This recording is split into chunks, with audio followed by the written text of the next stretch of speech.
All right, you guys, as you can see by the thumbnail, I'm back with another one like the other one. So check this out, you guys. My boy called me earlier and we were able to get like 3 stories. He was able to give me 3 stories. There's a lot going on over there where he's at right now. They're on lockdown. They're searching cells. That kind of stuff happens. It's prison. But, it's been kind of spotty as far as, him being able to get these to me on the regular times that we try to get them, where I try to get these stories down packed so that I have enough time to, put the story together so that I can, convey them to you guys. So I'm starting late again, which seems to be a common practice with this right here. I got to integrate it in my day depending on, basically when I get it. So look, I got a couple of last me for the next couple of days, but what I'm going to try to do is I'm going to try to get this story out and I'm going to try to get an inner demons out because a lot of you have been asking and I don't want you, those of you that are into that series to feel like I just kicked that to the curb. I started it. I'm going to finish it.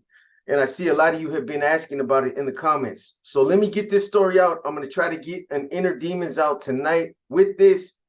However, if I don't, and I already put this in the community, I already put a post up.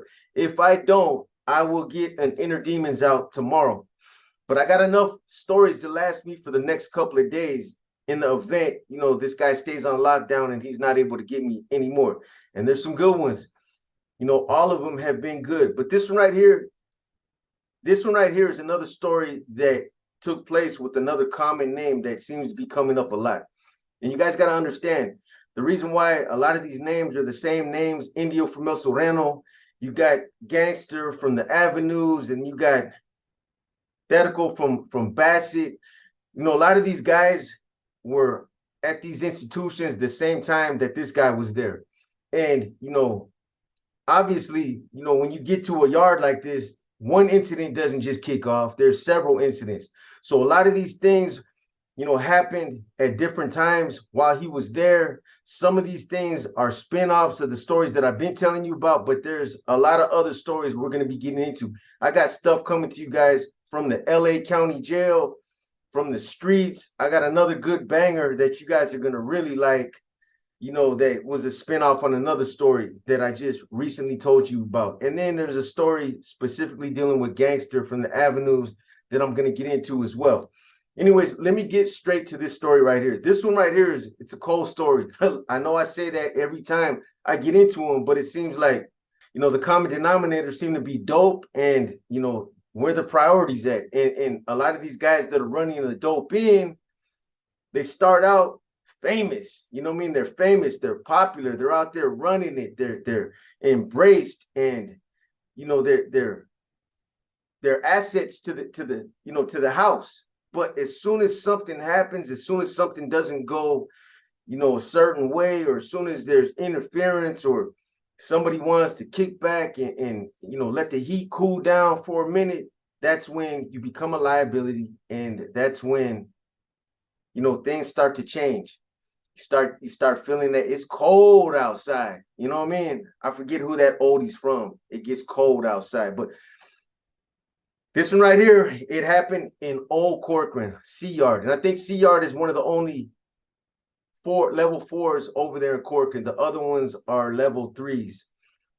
So this story, a lot of people know about this story. It's something that happened that, when it happened, I'm sure it sent waves across, different prisons, different people that were involved. I'm sure a lot of people heard about it. Anyway, so being that this story right here took place in Corcoran, one of the common things that happens in Corcoran is, obviously there's a shoe program over there, but one of the common things that happens in Corcoran is a lot of guys that finish up their shoe program, when their shoe term is finished, what they'll do is a lot of the times they'll kick guys out to the yards, one of the 3 yards, level 3s, or the level 4 yard. They kick them out until they get endorsed somewhere else, or they might even just stay right there. It just depends on, their classification status and where they decide to send them.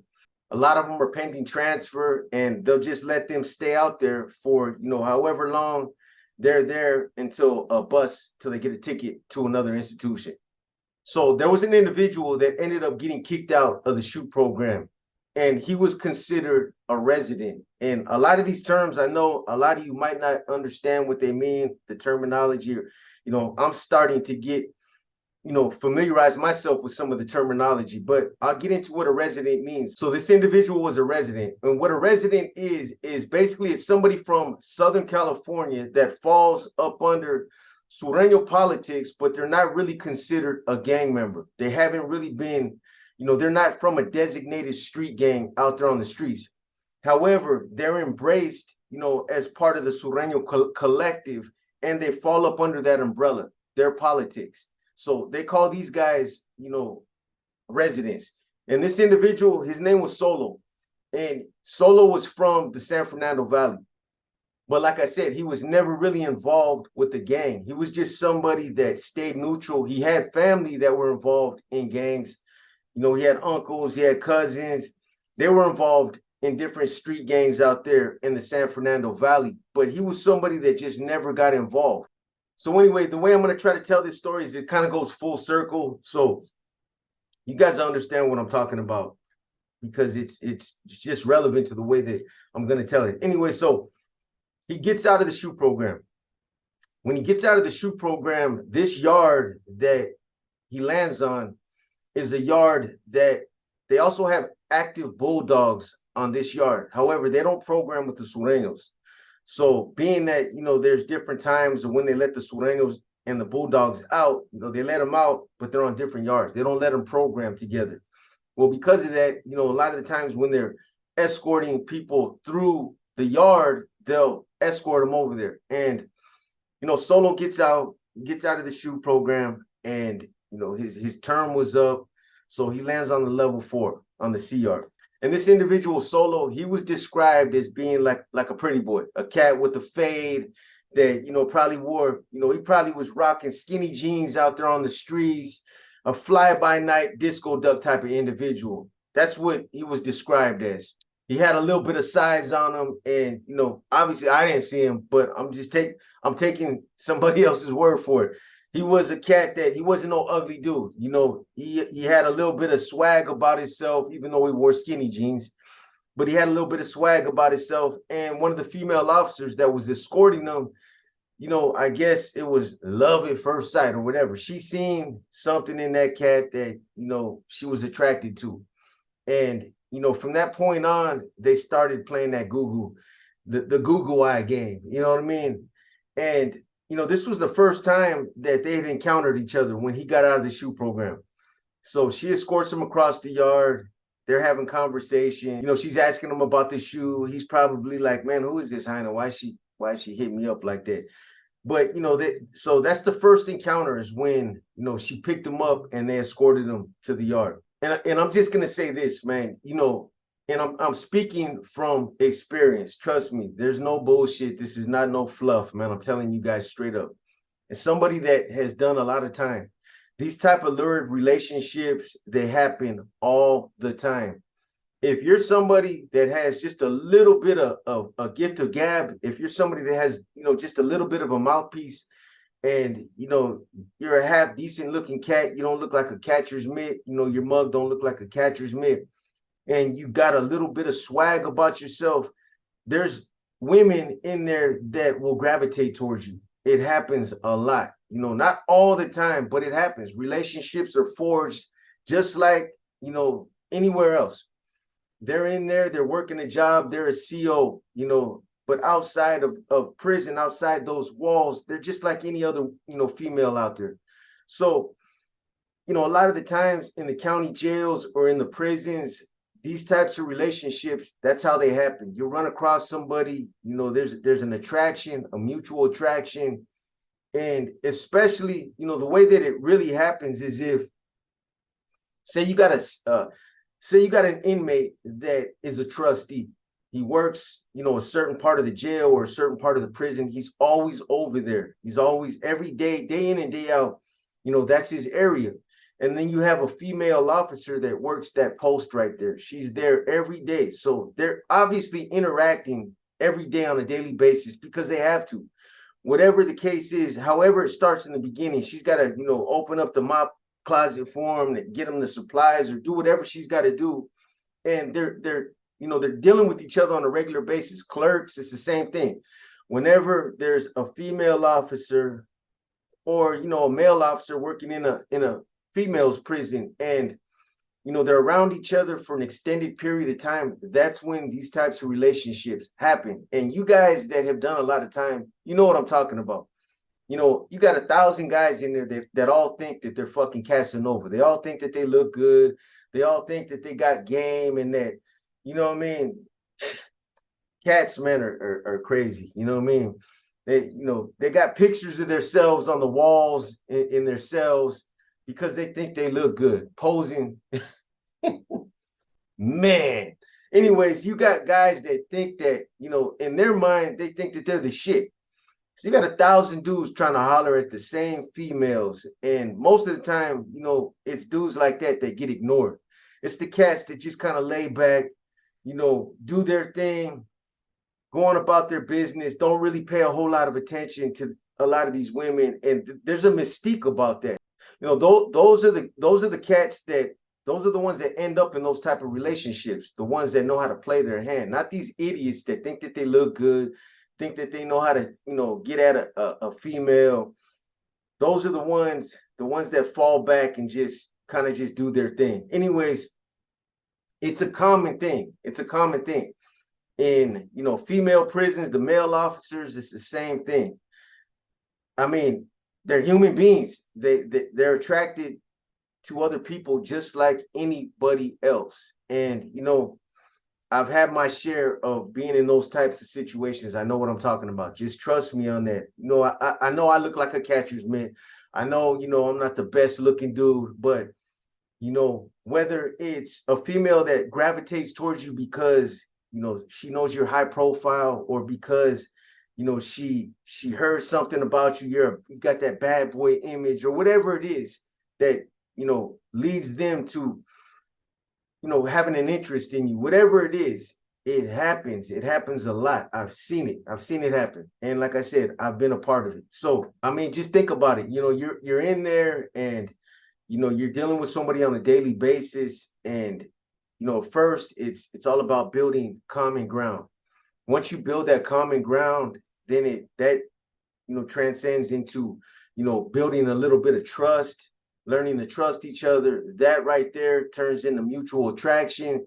And then eventually over time, it takes off from there.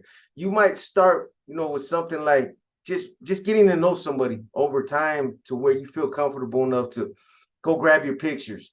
And next thing you know, you're sharing the pictures of your kids with this female. Or, you're talking about personal shit that happened out in the streets. And, maybe she opens up and she's like, look, these are my kids. Or even her dogs. Straight up, where's Gizmo at, man? Even her dogs, right? She's like, yeah, I got a couple Chihuahuas, or I got a couple pit bulls, or whatever. And, she's sharing pictures with you. And, you end up hearing that it's her birthday, or you feel like you and this hyena are connecting. And then you take a chance. Either you take a chance, or she's just that type of aggressive woman to make that first move. But a holiday comes up, or you somehow hear that she's got a birthday coming up, and you strike up a birthday card and you slide it to her. Hey, happy birthday. Bam. Next thing you know, you're in like Flynn. So either way, Solo's there. He ends up connecting with this female, and over time, that relationship would continue to escalate. It would continue to, it would take off. It would snowball. Next thing you know, you're in the mop closet slapping skins, or you're trying to steal a kiss when nobody's looking, and you guys are running around doing all kind of crazy stuff. And then next thing you know, you're doing things that 1,000 other guys are fantasizing about, and that's as far as they'll ever get. You're actually doing it. They're in the cell fantasizing about it, talking about how good they look and how much game they got with the picture of themselves up on the wall. Anyway, so here's another common thread. Now, Solo's the type of dude that, even though he's a resident and he's not really involved in their politics, the Sureño politics, he's somebody that's known for bringing in a lot of dope. He's bringing in clavo. And remember, I told you guys just the last story that I talked about, you got different guys that are slinging dope out there for different reasons. Some guys are just, trying to take care of themselves. They're just trying to make enough bread to, keep some money on the books, to keep themselves going to canteen, to have their Bonnaroo shit, their thermals, their sweats, their tennis shoes, all that good stuff. Maybe a ring, a gold necklace, maybe an earring, all that extra stuff that you wouldn't have unless you, had a little bit of money.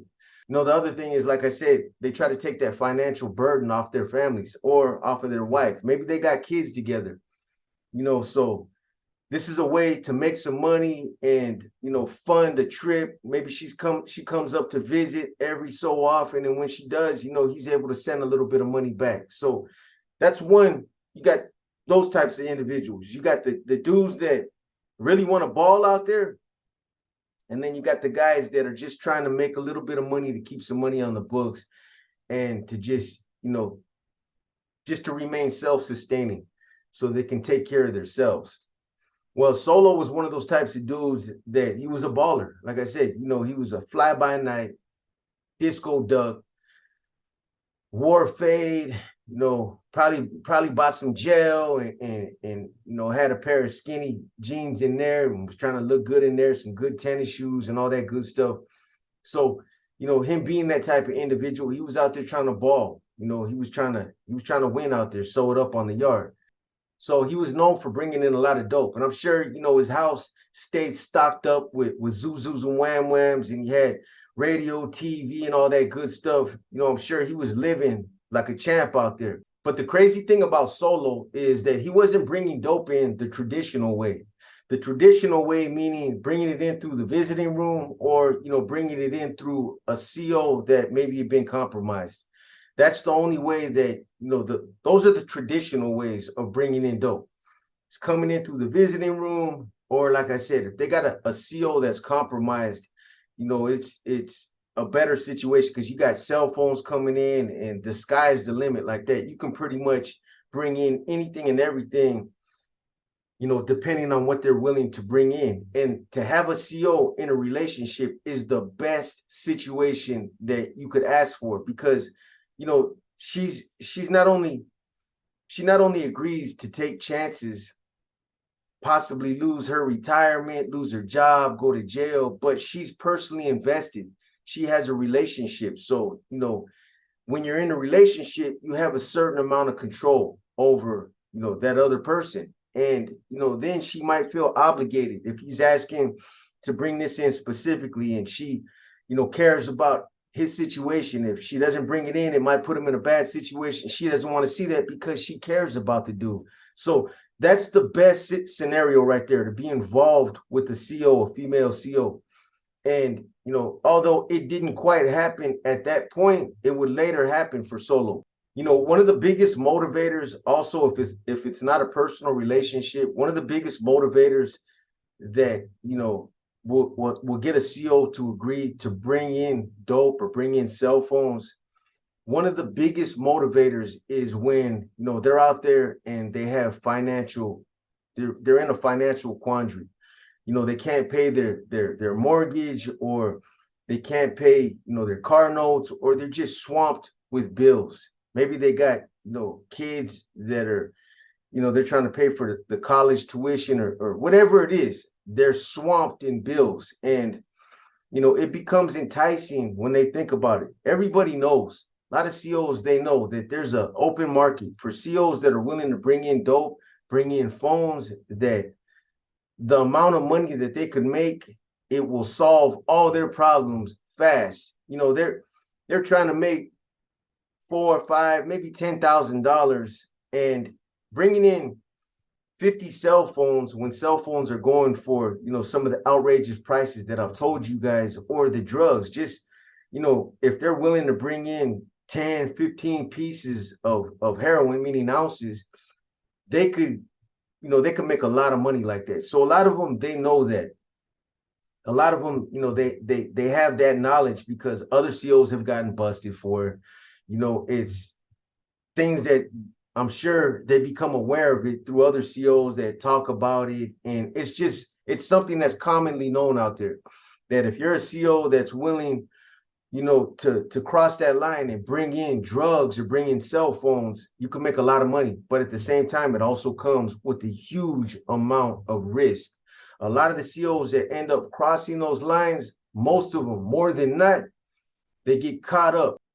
So, they end up hating on this individual that's winning, and then, they'll either tell on them or they'll sabotage them somehow, some way. Anyways, so again, it's the financial strains that entices them to cross that line. But here's the thing. A lot of those CEOs, they'll think that, this right here, if I bring it in one time, or if I bring in this many cell phones, it'll solve this problem. One and done, I'm in and out. I'm just going to agree to do it one time and that's it. But that's where they mess up. Once they cross that line, once they do it that first time, that's it. They're trapped. And then the threat of exposure is always going to be a card that is going to be utilized in means of blackmail. So like I said, those were the traditional ways of bringing it in. But what Solo was doing is he had an unconventional way of bringing in dope. And I've heard of this way before, but it's a way that is not common. It's not commonly done. What he was doing is he was having somebody fly a drone right over the yard and drop the clavo. They had a designated spot on the yard where the drone would drop that clavo every time, and it worked out like clockwork. I want to say that Solo was utilizing this plug right here for a good 7 or 8 months. Nobody knew. And like a lot of these other stories that I've been telling you guys about, a lot of people were trying to figure it out. That's the thing about being in these prisons, in these county jails. You're all out there together, and when other people see you winning, especially these criminal organizations, they come sniffing around and they want to know how you're bringing it in. Is he bringing it in through the visiting? Is it coming in through like vocational? Is it coming in through some other way? Does he got a CO compromise? How is he doing it?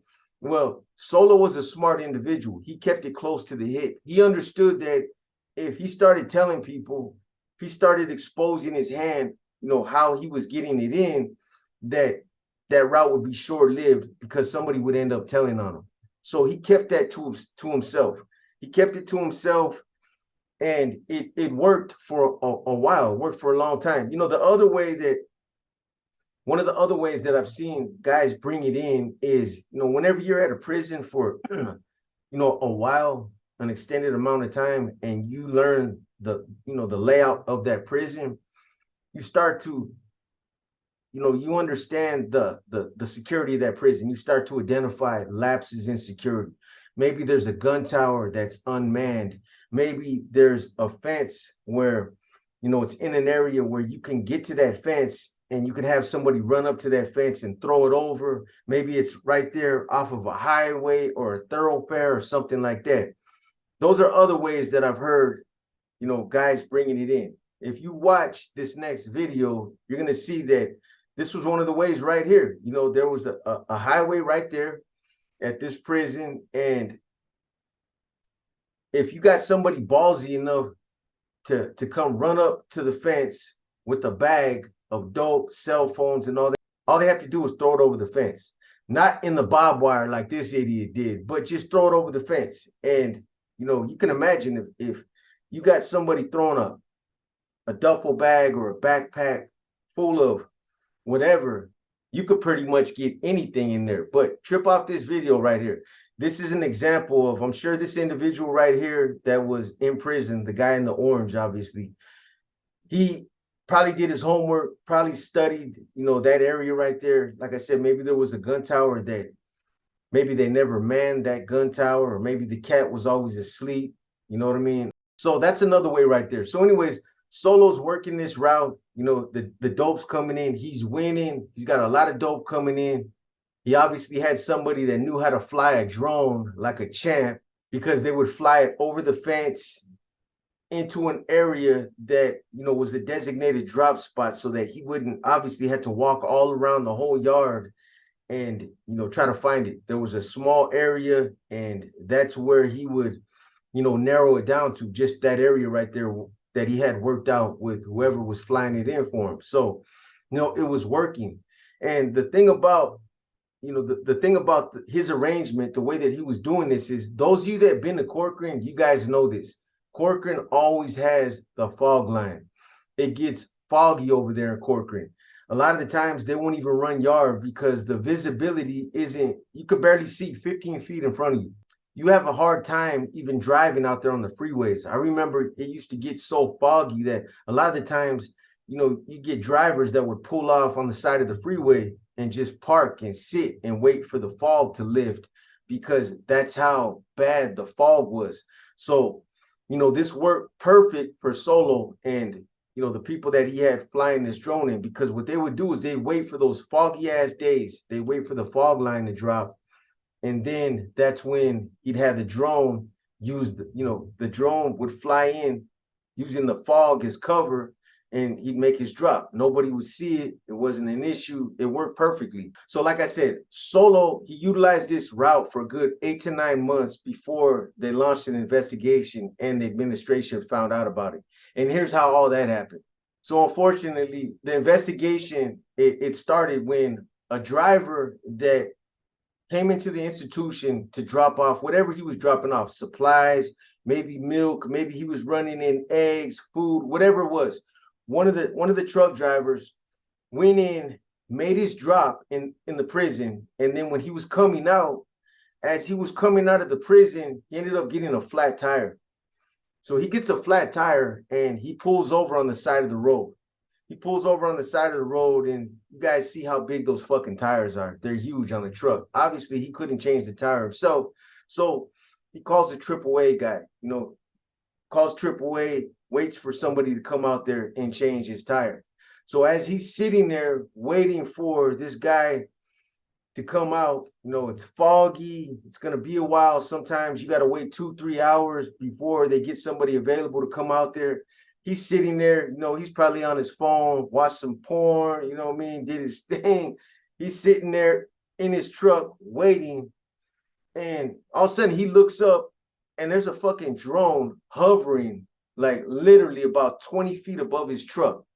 It's like it's almost like it was just there looking at him. Like he looks up and it's like him and the drone are looking at each other eye to eye. So the drone's hovering right there. And then all of a sudden the drone skirts off. It skirts off, it flies over the fence. It goes over the fence and it goes to its designated area, wherever it was dropping dope, wherever it was dropping glaucoma. And it did its thing and then it came back. Well, when the drone started to come back, this guy, he jumped out of his truck and he watched the drone. It flew slow. So it could have been anybody else. If it would have been any other truck driver, they would have probably looked at it and would have minded their own business. But this guy was a good Samaritan through and through.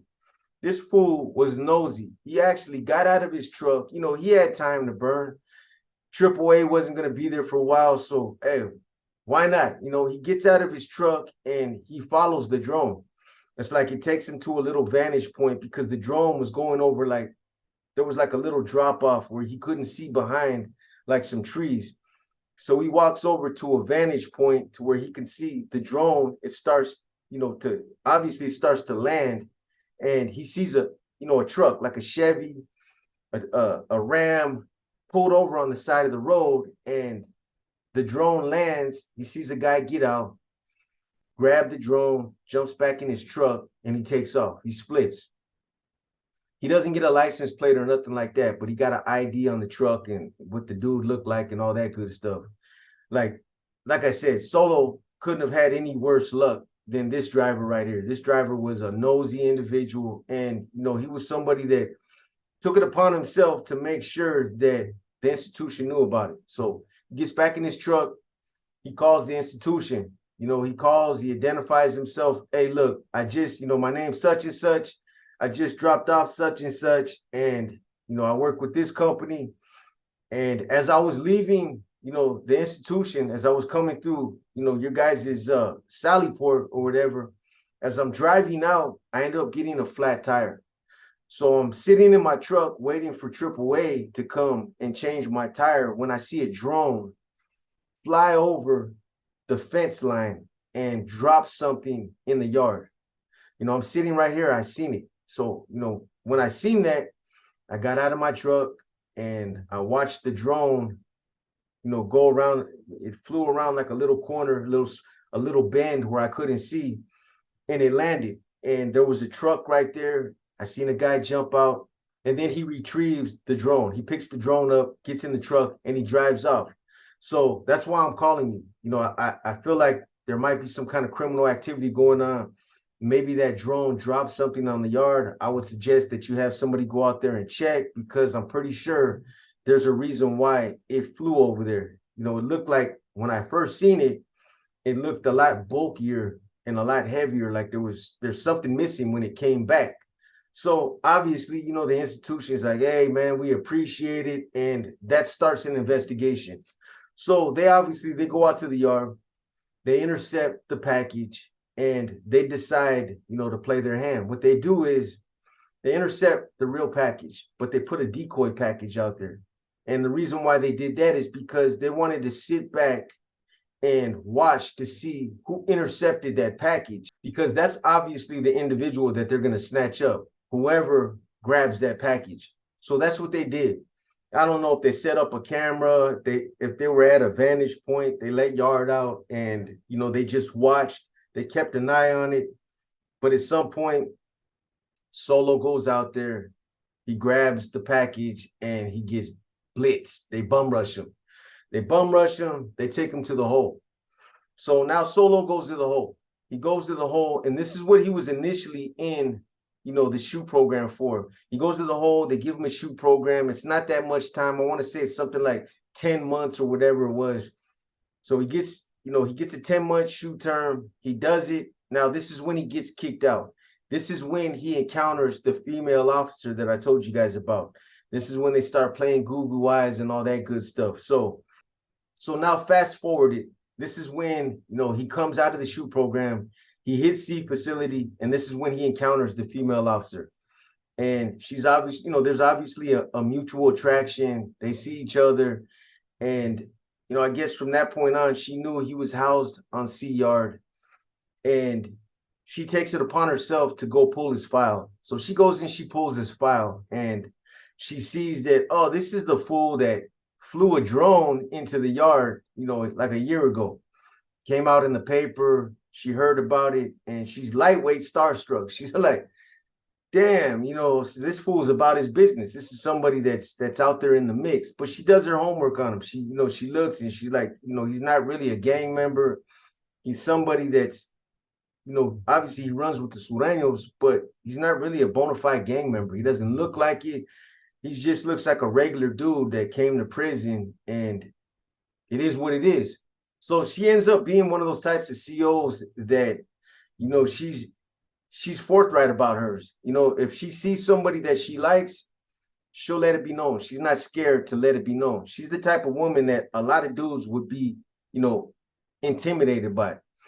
She'll throw something at somebody, and you know, a lot of dudes probably wouldn't even know how to respond. They'll be like just discombobulated that she even said something like that. And you know, they can't handle a woman like that. You know, a lot of cats can't, but that's the type of woman she is. If she likes something or she likes somebody, she's the type of woman that will go after it, you know. And she's also the type of CO that when it comes to like making money, she's about making her money. Again, there's a lot of COs that hear about, you know, different ways of making money. And, you know, even though they know that there's a threat, there's a level of threat involved in, you know, bringing in drugs or bringing in cell phones. They also know that if they don't take advantage of it, another CO is going to take advantage of it. They're going to win. They're going to get, you know, they're going to get that money. So why leave that money on the table? She was one of them highness. She was like that. You know, her thing was like, you know, if I run into somebody that I trust and that seems like a solid individual, shit, I'll make some money. I'll bring some cell phones in. I'll bring some dope in. I can make a lot of money like that. Maybe she had kids that she was trying to put through college, or maybe, you know, she had a daughter that she needed a car, whatever, you know, her financial situation was, she was somebody that, you know, was game to make some money. So she looks at Solo as like, you know, a sophisticated type of dude, you know, somebody that's a little bit smarter than the next guy. Obviously, to her, You know, he's a good looking dude. He's got a little bit of gift of gab to him. He's not a bald headed motherfucker. He got a little fade. And like I said, he was probably rocking some skinny jeans. Whatever the case was, she was feeling him. So, you know, he doesn't make the first move on her. She makes the first move on him. You know, she just starts throwing shit at him. So she tells Solo, she's like, so you're the one that got busted for flying that drone in, and you know, they ended up catching you trying to retrieve the drugs on the yard. That was you? And he started laughing. He was like, what are you talking about? He's like, I don't know. I mean, I guess you read something. He was like, that's what they're saying. And, you know, she throws something back at him. She was like, you know, well, I like to make money too. You know, she tells him that she read about the whole little operation that he had, that it was a, you know, it was a slick move, that's, you know, thinking outside the box. That's something that, you know, not too many dudes can pull something like that off, right? So as time goes on, you know, she makes her way over to Sea Yard. She doesn't work on that yard. She doesn't work over there, but she makes her way over there by, you know, either getting swaps or, you know, doing overtime. A swap is basically when, you know, there's a CO that works on one yard and you work on another yard, and you guys basically want to swap posts because whatever, you want to be over there on that yard for a specific reason, or you just don't like working that other yard and it's a better job for you. So that a lot of times they do swaps. So, you know, occasionally she would pop up on C Yard where he was at, and she'd make her way over to him and they'd have conversation. However she was able to do it, that's what she was doing. And at one point, you know, she's trying to establish a little bit of trust with him. She's like, you know what? I got family from Pasadena. I got family in the mix. She was like, man, don't be fooled by the uniform. You know what I mean? This uniform, this is just a job. She's like, man, don't be fooled by this. She's like, you know, I'm about my money. But Solo, you know, he's never had a female officer get at him like that. So he's kind of like, man, I don't know, man. Is this like a setup or something? Maybe this is a setup from, you know, the whole drone incident. Maybe they're trying to send somebody at me to see if I'll bite, you know. And she seems like she's throwing him, you know, a hook. She seems like she's fishing the things that she's telling him because she's just too forthright. And he's not used to a CO coming at him like that. I mean, she's just coming, she's going straight in for the throat. You know, this is what she likes to do. She's trying to make some money. You know, what's up?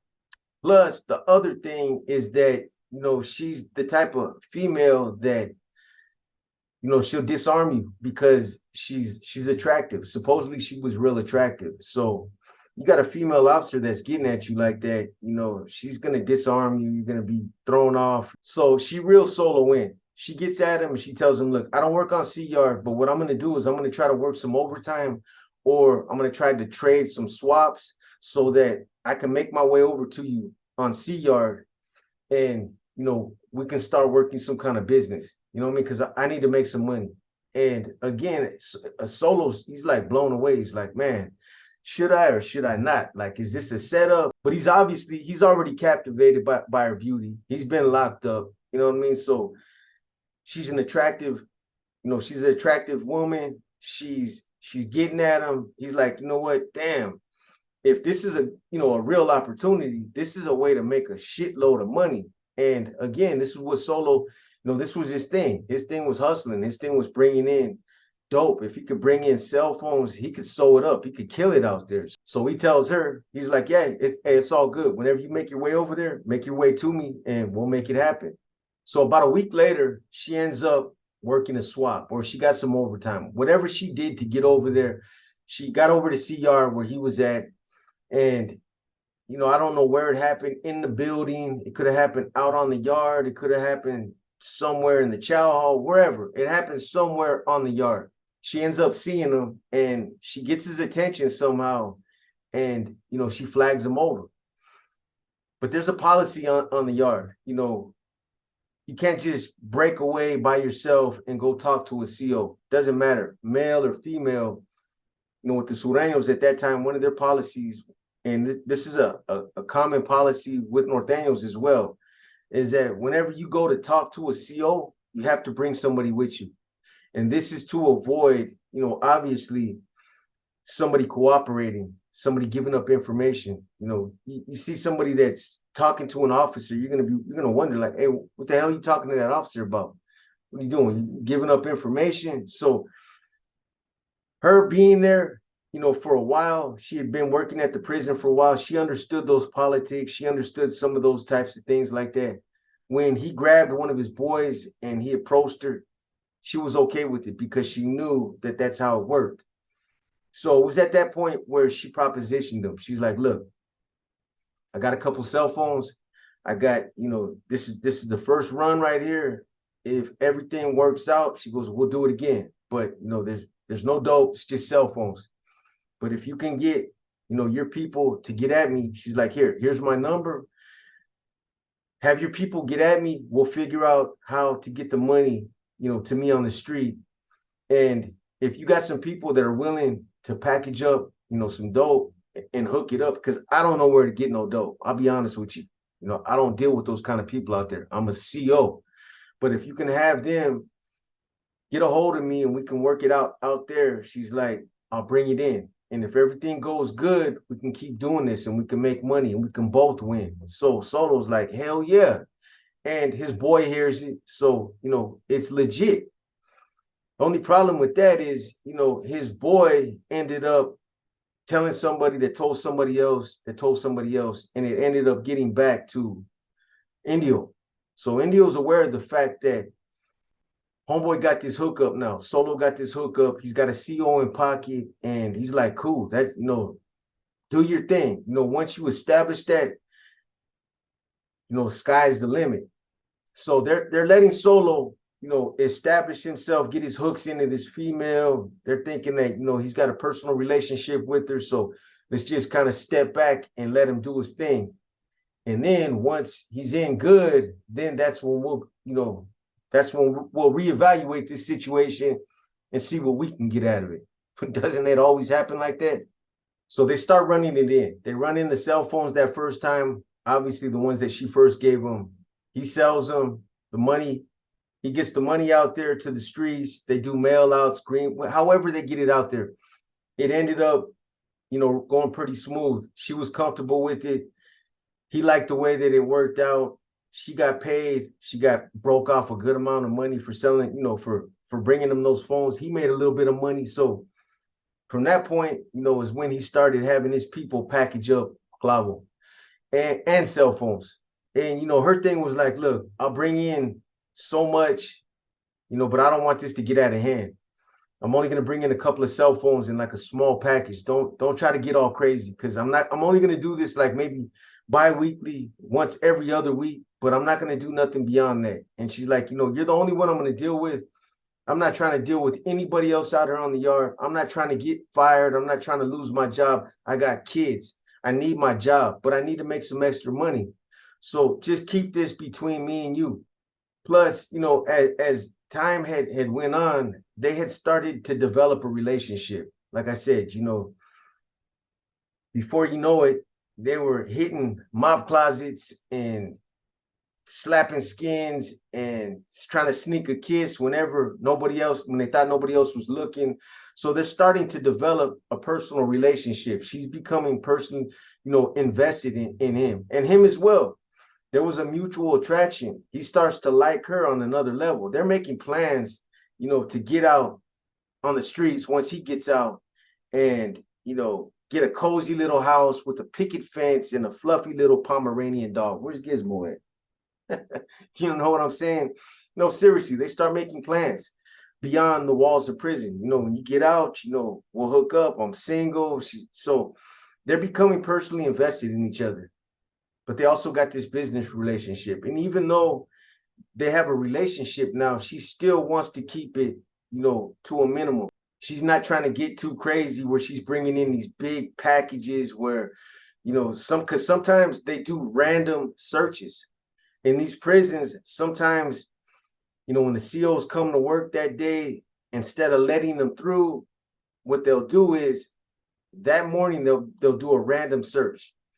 They'll have them all stopped up in front somewhere, and they'll have dogs out there, and they've been caught like that before. So, her thing is like, let's just keep it small, keep it simple, enough for you to make some money and enough for me to make some money. I'm not trying to do this on a big scale.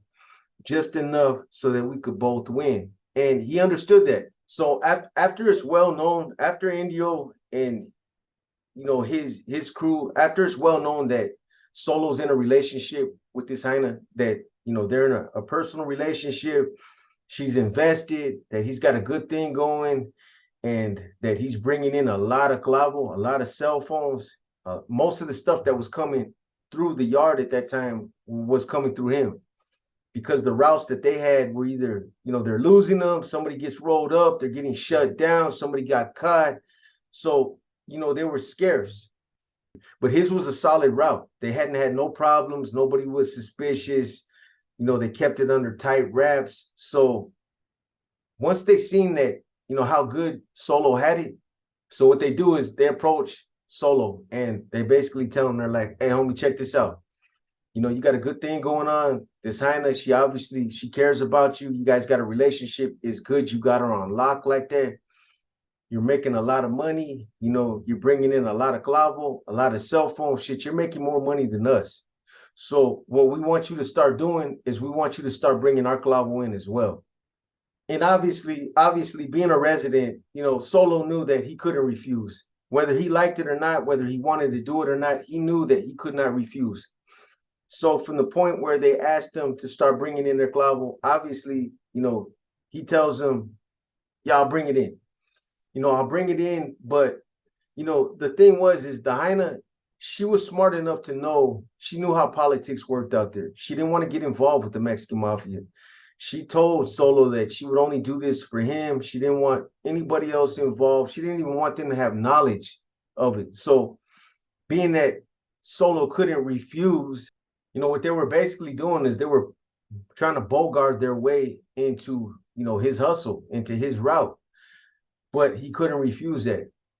So, without telling her, he got to keep it, under wraps with her, because she doesn't want them to be involved. So the next clavo that was coming in was theirs, but he didn't tell her that. So, the first time he brings their clavo in, they're happy. Everything goes good. They meet up on the streets. His people meet with their people, and then his people drop it off with her. So he worked it all out. He worked it all out behind the scenes. He had a cell phone, so he was able to communicate those things without, having to talk on the prison phone like that last cat that got busted.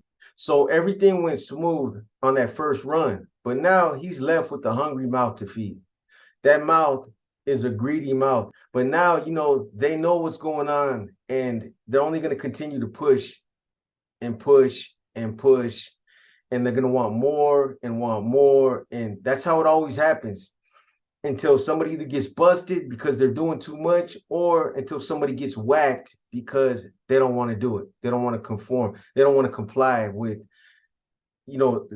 with greed. Basically, that's what it is. So after he agrees to bring it in for him the first couple of times, what they wanted to do from that point on is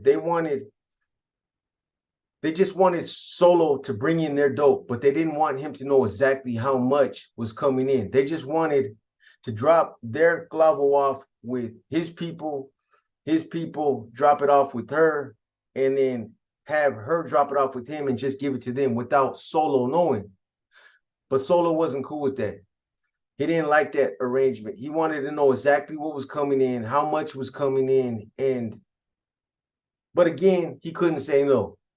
He couldn't say no. He knew if he said no, he knew what the repercussions were going to be. It would probably be all bad for him. And, he didn't like it. He didn't like it. Here, I got a good thing going, and, I open up the door and I allow these guys to, run their dope through my route that I established myself. And now, they're taking more control over it. And it's like, now I'm starting to feel lightweight abused. That's basically what it came down to. He wanted to tell him, like, hey man, the bitch, she loves me and she's doing it for me. She doesn't want to get involved with you guys. She knows who's who out here. She knows, she's been around. She didn't just come straight out of the academy. She's been around, and she doesn't want to deal on that kind of level right there. So of course, Solo has to tell him again, yeah, you know what, whatever you guys drop off over there, I'll get it in. He doesn't know how much they're bringing in. They start, packing a bigger package. They start pushing more. Next thing you know, the package is starting to get too big, and now she's starting to freak out. She's like, "Come on, what the fuck is this, man? I told you, I was willing to do it, like every other week, just enough for us to make some money. But you're starting to get too greedy now." She's like, "What the fuck is all this? Why you need all that?" And he didn't want to tell her that this is not my, this is not for me. This is for the fellas. I'm in a situation right now. Just bring it in. However, the conversation took place between him and her, she agreed to bring it in. Again, you got to understand, they had a personal relationship. So he probably played on that. He's like, "Come on, babe. You know what I'm saying? I need it. There's reasons I don't want to get into it. Politics. Just bring it in for me. You know what I mean? I need you to do that for me." And he probably played on her emotions or whatever he had to do. But she agrees to bring it in. But again, you got to remember, Solo is feeding a mouth that's getting hungrier and hungrier. The more potential that they see in this route, the more they're starting to push, and the more they want. If you can bring in 10 ounces, why can't you bring in 20 ounces? If you can bring in 20 ounces, how come you can't bring in a half a kilo? Shit, how come you can't bring in 3 or 4 kilos? 50 pouches of dope, 100 knives. But now they're taking it to another level. Now they're starting to really, really push, and they want to do some way out shit. Now they want, the female to start coming in every week. Not once a week, once every other week, but every week. And you guys got to remember, she wasn't working on that yard. It was a complicated task for her to make her way over there to C yard in the first place. She either had to have a swap with somebody or to do some overtime. And whenever she landed on C yard and she got over there, it was never in the same place. It was wherever they would put her. If she was doing overtime, she could end up in a gun tower. She could end up working in the chow hall. She could end up working in the building as a yard officer. It just depended. So, coming with that came a lot of a lot of grief, because she had to master the pass on different levels. If it was like in a building, she had to go in there, do a cell search, leave it in there under somebody's pillow or something. Or, if it was in the chow hall, she would obviously have to figure out a way to get to him and do it like that. So, it was a risky thing for her. And a lot of the times it was complicated. There were times when she couldn't even make the pass because she couldn't even get to him. And when that would happen, they would be furious. They would be pissed off, like, the fuck happened?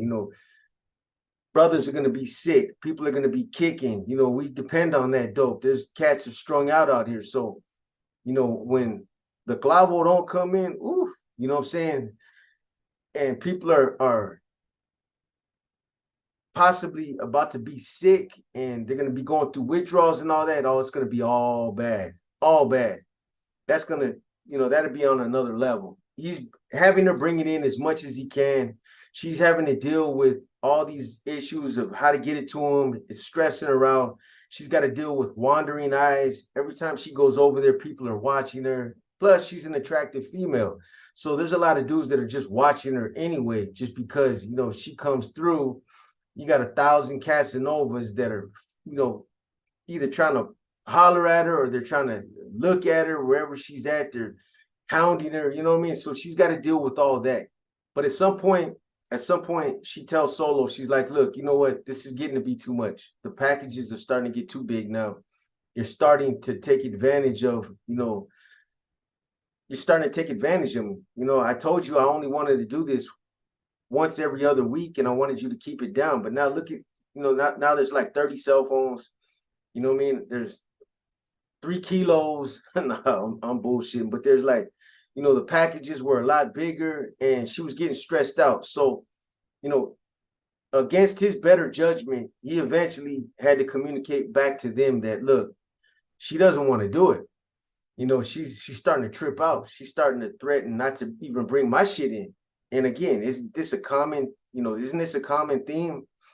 You guys have heard other stories that are almost identical to this right here. Once it gets to be too much, that mouth is a hungry mouth, and it just will continue to eat more and more. The more you feed it, the hungrier it gets. And that's the quandary he's in right now. So he got to tell them, look, she doesn't want to do it. Bottom line is she knows who's who out here, and she doesn't want to deal with you guys, man. It's not me. I'll bring it in as much as I can. I'll, force her to bring in as much as I can, but she's starting to trip out. What am I gonna do if she doesn't even make her way to the yard? I don't want to spook this hyena. We got plans for when I get out, but she's in control. There's only so much I can do. So once Solo told them that she wasn't willing to bring it in weekly, that she was starting to kind of like freeze up and she didn't want to deal with them, they weren't trying to hear all that. They weren't trying to hear that. Now he's starting to become a liability. He went from, the famous cat on the block, somebody that was generating a lot of money that was valuable to the casa, to now, you know what? You don't want to comply. You don't want to conform. You don't want to do more to make your hyena bring us our clavo. Well, you're becoming a liability. You're in the way. So what do you think happened? I'm sure some of you already guessed. They hit Solo. So they hit him. They hit Solo because, they figured like, maybe this cat is personally invested in this hyena. Maybe he's looking out for her best interest. And maybe he's lightweight hating to some extent. So they felt like Solo wasn't doing enough to convince her to bring their dope in. So they hit him. They have two cats go at him with bangers, and they get him. They stab him. They take him off the yard. But here's how well they orchestrated this. They played it to a T, and they timed it perfectly. What they did was they waited until she was scheduled to bring the next drop in, which was a day that, they had planned. Obviously, Solo had, knowledge of what day it was, and maybe he communicated that back to them. They wanted to know when their clavo was coming. So he probably told them, it's going to be here on Wednesday. That's the day she's supposed to come in at this time right here. Maybe she's working, an extra shift. So they wait till she comes to the yard. They wait until she does the drop. As soon as she does the drop, so as soon as Solo gives them their dope, they wait and they hit Solo right there in front of her. They hit him in front of her in an area where they knew she would be able to see it, because it was part of their plan. They knew that if they hit Solo any other time when she wasn't there, maybe during the week when she was working in the other yard or wherever she worked at, that she would never come back over there again. They knew they would never see her again. The only reason she was coming over there was because she was in love with Solo. So they hit him in front of her. They get the clavo first, they hit him, and then they approach her right around the same time that they're hitting Solo. They had somebody approach her, and they tell her, they're like, check this out. They threaten her. They tell her, you're going to continue to bring that shit in the same way that you have been. And everything's going to continue to run the way that it was running when you were dealing with Solo. And if it stops, it's your ass. Bottom line. And the other thing is that they did was, this was a plan that we're probably concocting over time, because they gathered information about her, personal information, through Solo, that he got because he was in a relationship with her. Maybe the kind of car she drove, maybe her license plate number, maybe her address, because he was writing her. I don't know.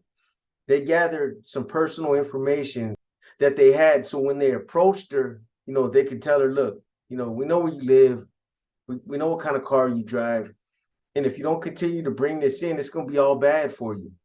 So at the end of the day, she knew who they were. She was smart enough to know who those individuals were on that yard. And she tentatively agreed to it. She was like, look, I got you guys. I'm going to do it. I don't want no problems. I'm not trying to lose my job. She's like, I'll do it. So, she gives them her number. she gives him her number because she tells him something like, her other number got disconnected, and this is the number that she wants them to use to start getting at her. So, they whatever, they put their order in, they tell her what they want her to bring the next time. So before she left that day, they work everything out. They get her new phone number. They tell her, that they're gonna have their people meet her whatever location she wants. It's all good. They're not trying to make it, inconvenient for her. So they work all that out, and then, she's gone. She goes back to wherever she works, and they're waiting for her to come back so that, for this next drop, the first drop. Well, she doesn't come back to work on that yard the day that she was supposed to. She doesn't work over there that day. She was supposed to work there. They're waiting for the clavo. Nothing happens. So they're blowing her phone up. They're trying to call her so that they can get, their people to drop off that package that they want brought in. They're blowing her phone up, blowing it up, blowing it up. She's not answering. Now they're pissed.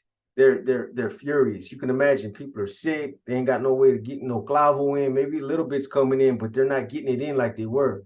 And they got some hungry habits to feed. So they're calling her. She's not answering. Finally, she ends up getting redirected to that yard. She can't do nothing about it. This wasn't a swap. This wasn't her trying to do extra time. This was the institution putting her over there on that yard, and she couldn't refuse. So she gets over there and they jam her up. Somebody jams her up and they're like, hey, what happened? How come you're not answering your phone? And she tells them, she starts stuttering like, I don't know, something wrong with my phone. And basically they can detect through whatever she told them that she's lying and that really she don't want to fuck with them. So that gets communicated back to whoever on that yard. And from that point on, so they basically determine that, look, she's not gonna fuck with us. She's dead weight. She's not gonna do it now that Solo's gone. This bitch is playing games. So what do you think they do? I know, again, some of you guessed again. They hit her. They stabbed her. They put a small crew together and they stabbed her on the yard.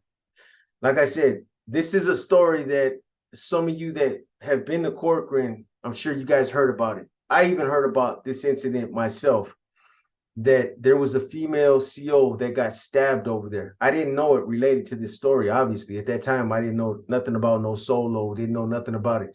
I remember a situation where a female CO got stabbed over there.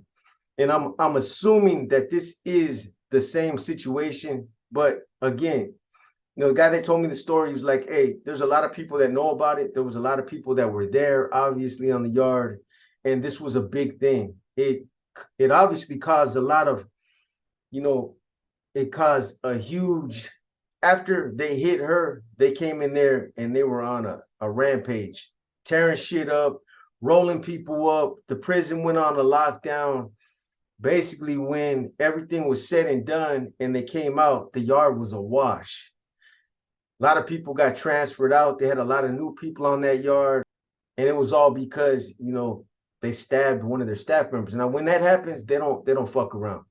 When, one of theirs gets hit, all bets are off. It doesn't matter, man. They're coming in there, they're tearing shit up.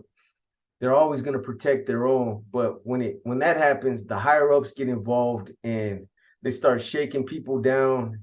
People start losing their contraband. They come in on one of those searches where everything's getting taken. Extra TVs, extra clothing. In my personal opinion, when I heard about how this story played out, that was a reckless move to hit her.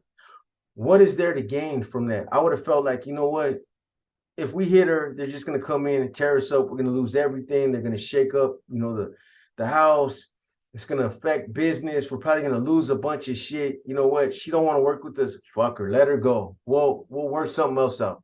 We'll keep punching until something happens. A visit, another CO will step up, something. But to have her whacked that was a reckless move right there. And I'm sure it had a lot of, adverse effects on that household right there, after that happened. Here's another situation where there's dope coming in, and dope starts coming in, everybody's happy. The individuals that are bringing it in, they're embraced, they're being taken care of out there on the yard, and they're considered, an integral part of the household. That this is somebody that's, really helping the casa. They're bringing in a lot of drugs, a lot of phones, and it's generating a lot of money. So they're famous. But the minute something doesn't go somebody's way, the minute you start interfering with that pipeline, the minute they can't get nothing from you no more, you become a liability. Just like that. And when you become a liability, why keep you around? You're in the way. So even though this guy wasn't, a righteous sureño, he was a resident. He was somebody that still, everything that I was told, he was somebody that still functioned with the sureños. He was still somebody that fell up under their politics, under their umbrella. But at the end of the day, it didn't mean nothing. At the end of the day, when they felt like he wasn't doing enough to convince his woman that she needed to bring in their clavo, that's when they ended up hitting him. And then when she wouldn't agree to continue to bring it in, she's in the way too, but she works there. That's how crazy the dope game is in prison. That's how serious it is. And that's how serious these guys are about their dope. And again, I understand, as a criminal organization, I understand, trying to establish, self-solvency, to become self-sustaining, to take care of yourself. But this is beyond that. This is sacrificing individuals, good, solid individuals, because you can't get your bag, you can't get your clavo in. It's cutthroat politics in the rawest form that you can get, man, straight up. Anyways, there's a lot to take away from this story. Again, if there's a common theme in these stories, and that common message is, you might not want to offer your services when it comes to, bringing in drugs, smuggling drugs in. And you might not want to have people that you care about, whether it's a wife, family, or even somebody that you might potentially be involved with, like this female CO. You put them in harm's way. Just the fact that people are aware of it. The best thing that you could probably do for yourself, especially if you're somebody that's short to the house, is don't even get involved in all that. Don't be somebody out there that wants the Bonnaroo clothes, that wants all the Zuzus and Wham Whams. Man, get a hustle. Learn how to tattoo. Learn some hobby craft or something. But from everything that I've been seeing when I hear these stories, bringing in the dope, that part of the game, that doesn't work too well, unless you're somebody that can do it with some consistency, and you're going to continue to do it for the long haul. Anyways, I hope you guys enjoyed this story. I'm probably not going to get an inner demon out to you guys tonight. I'm just going to be honest with you. I will get it out tomorrow night. Those of you that continue to ask about the inner demons, I appreciate you guys. I'm humbled by the fact that a lot of you think so much about that series, and I give you my word. Tomorrow I will get an inner demons out. I have more of these other stories I'm going to try to get out as well. I'll try to get at it early tomorrow. As soon as I get through with my workout at 6 o'clock in the morning, I'll try to get on it so that hopefully I can get out 2 stories to you guys tomorrow. Anyways, with that being said, I hope you guys enjoyed this story right here. Drop your comments. Let me know what you guys think. I'm going to try to do a live tomorrow as well. And with that said, this your boy B, and I'm out.